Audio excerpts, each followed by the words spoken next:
말씀을 좀 살펴보면서 그 중에 대표적인 사람들만 살피려고 그래요. 왜냐하면 매일 새벽 은혜를 사모하고 나오는 사람들에게 계속 반복되어지는 악한 왕들의 죄 짓는 이야기만 하는 것은 조금 좀 부정적인 영향을 가질 것 같다라는 생각이 들어서 조금 말씀을 좀 기쁨과 그 감사, 이런 은혜의 말씀을 찾아서 이 새벽에 나눌까 합니다. 물론 죄에 대한 경고 우리가 들어야 되겠지만 또 우리가 또 하나님의 은혜를 나누는 것도 필요하리라고 생각을 합니다. 오늘은 여로보암을 계속해서 이렇게 살펴보겠습니다. 어제는 욕심에 사로잡힌 여로보암, 그래서 하나님을 잃어버렸다 그랬고, 나 중심의 삶, 그것은 두려운 삶이었고 불평과 원망의 삶이었고, 욕심에 사로잡힌 나 중심의 삶은 편의주의로 흘러가서 그저 여기저기 마음대로 제단을 쌓다 그랬습니다. 뿐만 아니라 그 욕심에 사로잡힌 자들은 하나님까지도 나를 돕는 자로 만드는, 그것을 바로 우상 숭배라고 했고, 경고해 주셨을 때 경고의 앞에서 회개하지 않으면 멸망한다라고 말씀을 맺었습니다. 그래서 말씀을 맺으면서 우리 하나님을 찾자, 또 경고의 신호 앞에서 회개하자라고 말씀을 했는데, 다시 한번 이 여로보암을 묵상하려고 합니다. 그가 처음에 등장할 때는 어떤 모습이었을까? 11장 28절에 보니까요, 이 사람 여로보암은 큰 용사라. 솔로몬이 이 청년의 부지런함을 보고 세워서 요셉 족속의 일을 감독하게 했더라 그랬습니다. 솔로몬의 눈에 든 사람, 그죠? 솔로몬의 명령을 따라 순종하며 부지런하게 일했던 사람, 건축하는 사람들의 마음에 들었던 사람. 처음에는 이 사울 왕이 등장하는 것만큼 참 아름답고 칭찬 듣는 사람으로 이렇게 등장을 합니다. 그런데 느닷없이 실로의 선지자를 하나님이 보내셔요. 그래서 10지파를 내게 주어서 왕이 되게 하겠다 예언을 합니다. 마치 사울이 왕으로 이렇게 있는데 불구하고 다윗에게 기름 붓는 사건과 방불한 그런 상황이 벌어져요. 그래서 이 솔로몬이 이 여로보암을 이제 제거하려고 쫓아가죠. 그가 애굽으로 망명해 갑니다. 애굽으로 망명하여서 솔로몬이 죽고 그의 아들 르호보암이 왕이 되었을 때 무리가 사람을 보내서 그를 불러와요. 그리고 10지파의 지도자로, 그죠? 대표자로 나옵니다. 르호보암에게 협상을 하죠. 노역을 좀 감해달라, 세금을 좀 경감시켜달라, 그러면 우리가 당신을 왕으로 섬기겠다. 자문을 구합니다. 이 르호보암이 원로들에게, 연세 드신 분들, 경험 있는 분들에게 자문을 구하니까 자문을 뭐라 그래요? 그렇게 하라고, 내가 당신들을 섬기겠다라고 말하라고, 그리고 좋은 말로 말하라고. 근데 그의 얘기만 들은 게 아니라 젊은 사람들의 이야기도 듣겠다. 그래서 젊은 사람들의 이야기를 들으니까 오히려 그와 반대되는 거죠. 더 무겁게 하겠다. 아버지가 채찍질을 했다면 나는 전갈로 하겠다. 이렇게 얘기를 하면서 그들이 실망하고 돌아서서 가서 북쪽 왕국을 세우게 되었죠. 그 북쪽 왕국을 세울 때에 바로 여로보암이 그 나라의 왕이 되는 겁니다. 르호보암은 다시 그들을 쫓아가서 무너뜨리려고 그 주동하는 사람들, 여로보암과 몇 사람만 이제 없애면 이 문제가 해결될 거라고 생각해서 쫓아 올라가려고 하는데, 하나님이 사람을 보내서 올라가지 못하도록 합니다. 그게 스마야 선지자였죠. 여로보암은 이제 나라를 세워갑니다. 이때부터 그가 하나님을 잃어버려 갑니다. 참, 하나님이 나라를 세워주셨고 하나님이 자기를 왕으로 삼도록 이미 예언해 주셨고, 그리고 하나님이 자기를 따를 수 있는 백성들을 붙여주신 이 하나님의 주권 사상과 하나님의 가치관을 대해서 잃어버리고 욕심에 사로잡혀가기 시작하는 거예요. 그래서 그는 에브라임의 산지를 세우고, 그죠? 그래서 이제 세겜을 건축하죠. 또 분회를 건축하죠. 그러면서 그가 자기 중심의 이 나라를 다스리려고 부흥시켜 가려고 욕심을 부리자 그 마음속에 두려움이 생겨요. 그죠? 백성들이 예루살렘으로 제사를 하러 가면 어떡할까? 마음이 르호보암으로 돌아가면 어떡할까? 아니, 여러분, 정말 그 바른 신앙으로 돌아간다고 생각한다면 그건 잘된 거죠. 그죠? 바른 신앙을 찾고 바르게 다스림을 받는다면 그건 잘된 일이에요. 하나님의 관점에서 볼 때. 그러나 인간적인 관점, 사람의 관점에서 보면 어떻게 돼요? 막아야죠. 그래서 그들은 이제 베델과 단에다가 황금 송아지를 이제 만들어서 세우고 이것이 너희를 애굽에서 건져낸 신이다라고 또다시 아론이 송아지를 금송아지를 만들었던 사건과 방불한 상황을 만들어내는 거죠. 그래서 베델에다가 단에다가 단을 쌓고 거기에 제사하도록 만들어요. 뿐만 아니라 이제 그들은 우상을 섬기며 절기를 바꿔가는 거죠. 그 이야기를 12장에서요 이렇게 이야기합니다. 12장 28절로 32절. 이에 계획하고 두 금송아지를 만들어 무리에게 말하기를 너희가 다시는 예루살렘에 올라갈 것이 없도다. 이스라엘아, 이는 너희를 애굽 땅에서 인도하여 올린 너희의 신들이라 하고 하나는 베델에 두고 하나는 단에 둔지라. 이 일이 죄가 되었으니 이는 하나 백성들이 단까지 가서 그 하나에게 경배함이더라. 그가 또 산당을 짓고 레위 자손 아닌 보통 백성으로 제사장을 삼고 여덟째 달 곧 그 달 15째 날로 절기를 정하여 유다의 절기와 비슷하게 하고 제단에 올라가되 베델에서 그와 같이 행하여 그가 만든 송아지에게 제사를 드렸으며 그가 지은 산당의 제사장을 베델에서 세웠더라. 금송아지를 만든 죄, 그죠?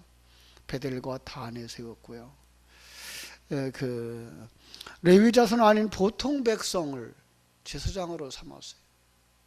내 마음에 드는 사람, 그죠? 세우겠다는 거죠. 내 마음에 맞는 사람. 그리고 자기 나름대로 절기를 만들어서 백성들을 따르게 함으로 말미암아 하나님이 주신 그 절기 속에 담긴 의미들을 잃어버리도록 만드는 사람이 되었다.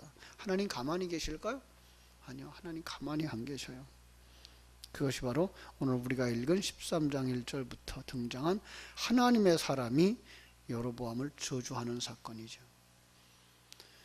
베델에서 그 여로보암이 제단에서 제사하고 있을 때에 이 하나님의 사람이 나타나서 이야기합니다. 제단아 여호와께서 이와 같이 말씀하시기를 다윗의 집에 요시아라 하는 이름하는 아들을 낳으리니 그가 내 위에 분향하는 산당 제사장을 내 위에서 제물로 바칠 것이요 또 사람의 뼈를 내 위에 사르리라.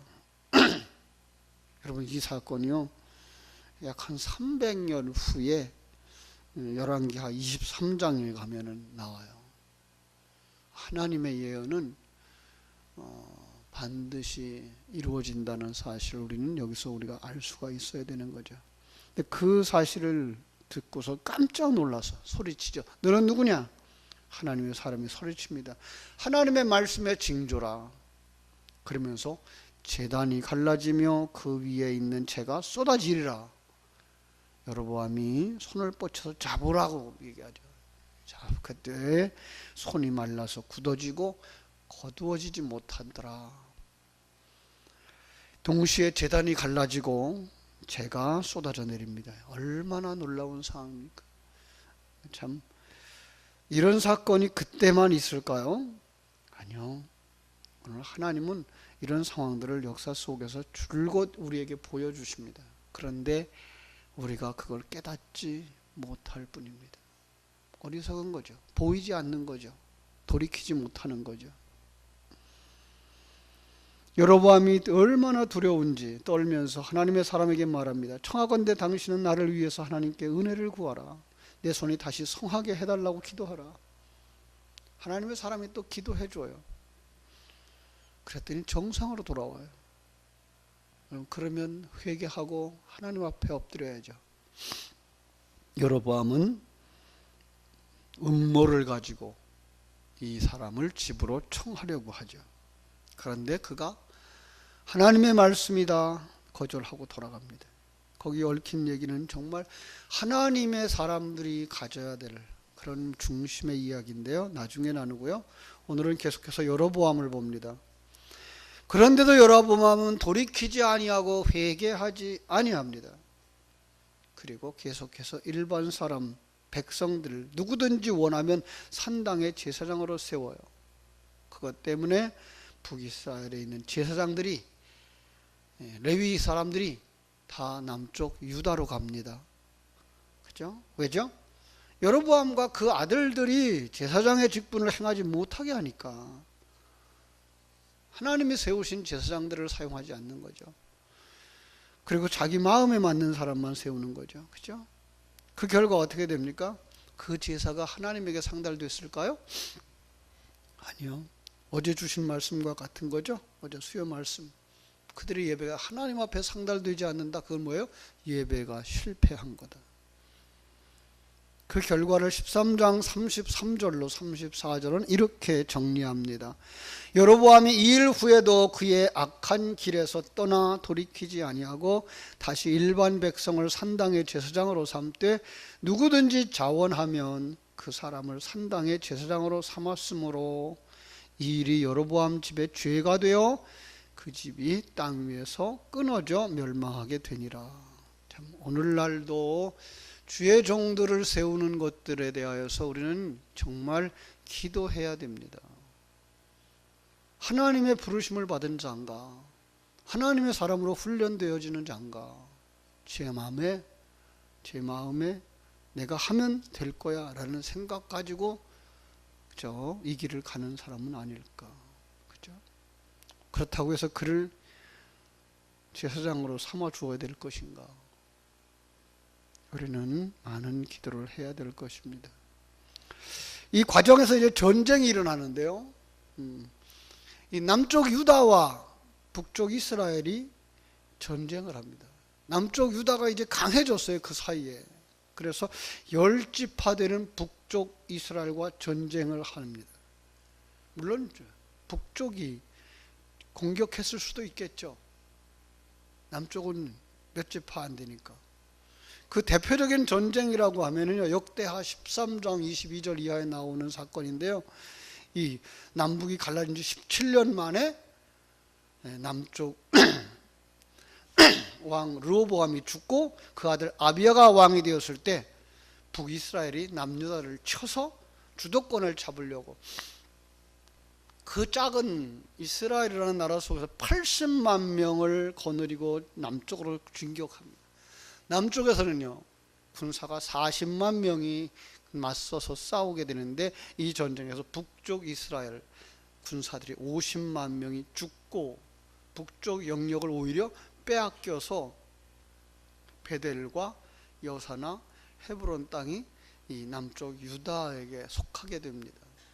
그리고 여로보암은 크게 실망해서 시름시름 앓다가 아들 아비야를 왕으로 세웠는데 그도 병들자 이 여로보암의 아내가 그 하나님의 사람을 찾아가죠. 그래서 아히야에게 찾아가서 살아날까요? 라고 묻자 내가 여로보암 집에 재앙을 내려 여로보암에게 속한 사내는 이스라엘 가운데 매인자나 노인자나 다 끊어버리되 거름더미같이 쓸어버림. 그래서 여로보암이 주위 말갛게 쓸어버릴 것이다. 이게 14장 10절 말씀이에요. 아비야도 죽고 그리고 여로보암도 죽습니다. 다들 그 다른 아들 나답이 이제 왕위에 올라가는데요.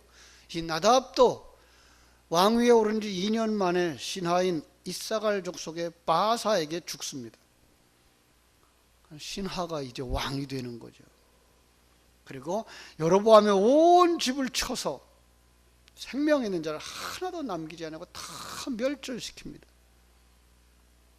이게 남쪽 유다와 북쪽 이스라엘의 다른 점입니다.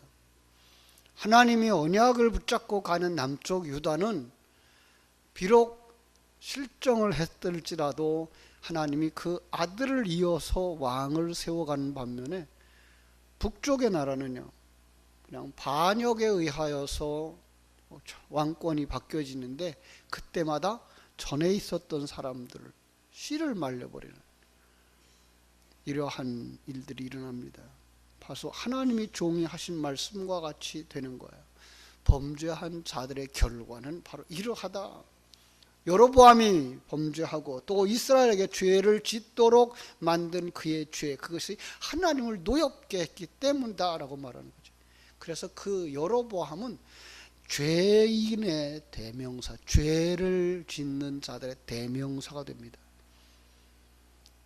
열왕기상 16장 3절에 가면은요, 내가 너 바사와 내 집을 쓸어버려 내 집에 느바스의 아들 여로보암의 집같이 되게 하리라 라고 얘기하고요, 열왕기상 16장 26절에 가면 오므리에 대하여서 예언을 하는데 느바스의 아들 여로보암의 모든 길로 행하며, 계속해서 여로보암의 집, 여로보암의 길 이런 말이 나오죠.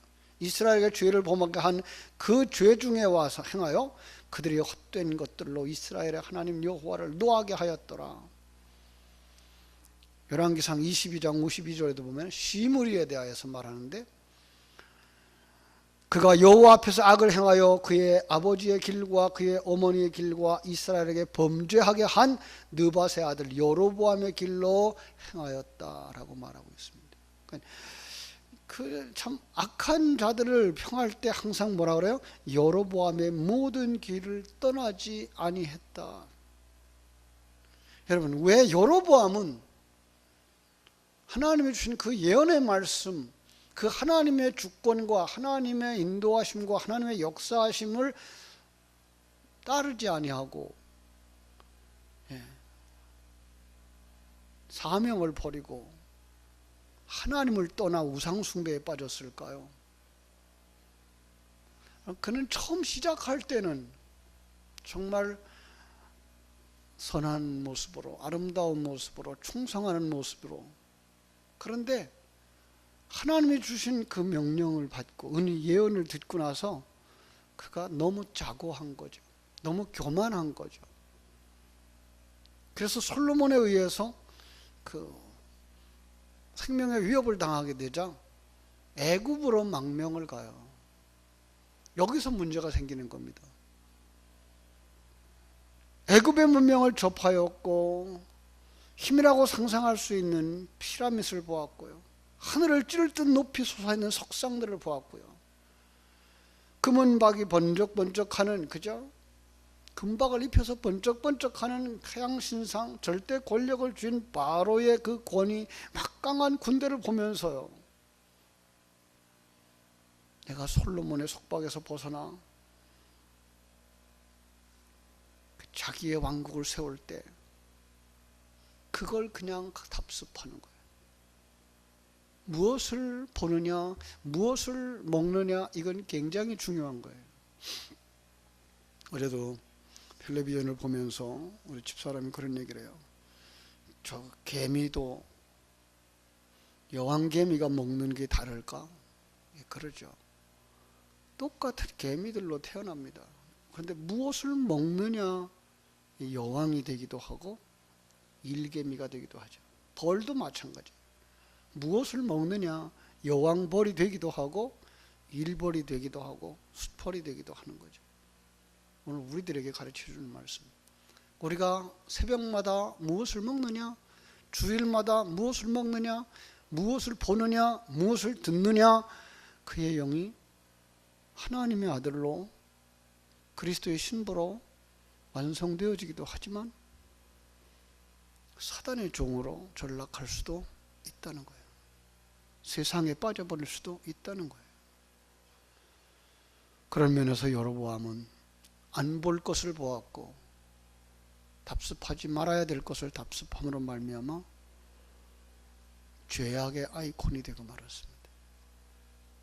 다시 한번 이 새벽에 우리는 정말 하나님을 바라다 볼 수 있는 눈이 열렸으면 좋겠고, 주님이 우리를 향하여 주시는 말씀, 나를 따라오려거든 자기를 부인하고 자기 십자가를 지고 나를 좇을 것이니라 주신 말씀을 묵상하면서 우리가 그릇 행하여 갈 때 말씀을 통하여, 상황을 통하여 우리에게 경고하시는 하나님의 그 신호 앞에서 바르게 회개하고 주님 앞에 서서 어리석은 자가 되지 말고 하나님의 사람으로 온전하여져 길지 않은 세상 살다가 하나님이 완성시켜준 그날에 다 천국에 들어갈 수 있는 복된 성도들 되시기를 주님의 이름으로 축복합니다. 기도하겠습니다. 하나님 우리 아버지, 하나님의 은혜를 감사합니다. 우리가 이런 사람이었습니다. 여로보암과 같은 사람들. 정말로 하나님 아무것도 모를 때에는 순종하며 살기도 잘했습니다.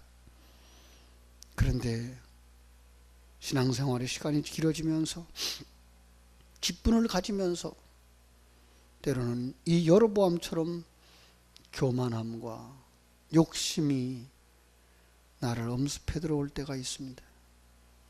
그대로 가면 여로보암과 같이 망할 수밖에 없다 라고 하시는 말씀을 계속해서 우리에게 주시니 다시 한번 이 여로보암의 실종하는 원인이 어디에 있었는가, 어떻게 그는 그릇 행하며 죄를 범하였는가를 보면서 우리에게 주시는 경고의 말씀으로 듣고 그 어리석음에 빠지지 않도록 주님 도우시고 역사해 주시옵소서. 정녕 하나님의 말씀을 먹는 자들, 이스라엘 백성들이 광야에서 만나를 먹음으로 말미암아 옛사람들을 다 벗어버리고 새 사람으로 완성되어져 가나안 땅에 들어갔던 것처럼 우리가 살아가는 이 짧은 시간, 100년도 안 되는 시간 속에서 우리가 무엇을 먹을 것이며 무엇을 벗어버릴 것이며 어떤 사람으로 완성되어져야 하나님 앞에 들어갈 수 있으며 하늘나라를 유업으로 받을 아들이 되어지고 그리스도와 한 몸을 이룰 신부가 되어지고 성령으로 충만한, 밖으로 성령을 드러내어 보여주고 하나님을 드러내어 보여줄 수 있는 성전으로 완성되어져 갈 수 있을까를 주야로 묵상하며 하나님이 주신 환경 속에서 항상 기뻐하는 삶, 쉬지 말고 기도하라 하신 말씀을 잘 순종하여 기도하면서 범사에 감사할 수 있는 사람들이 되게 하여 주시옵소서. 오늘 하루의 삶도 주님께 부탁드리며 거룩하신 예수님의 이름으로 기도하옵나이다. 아멘.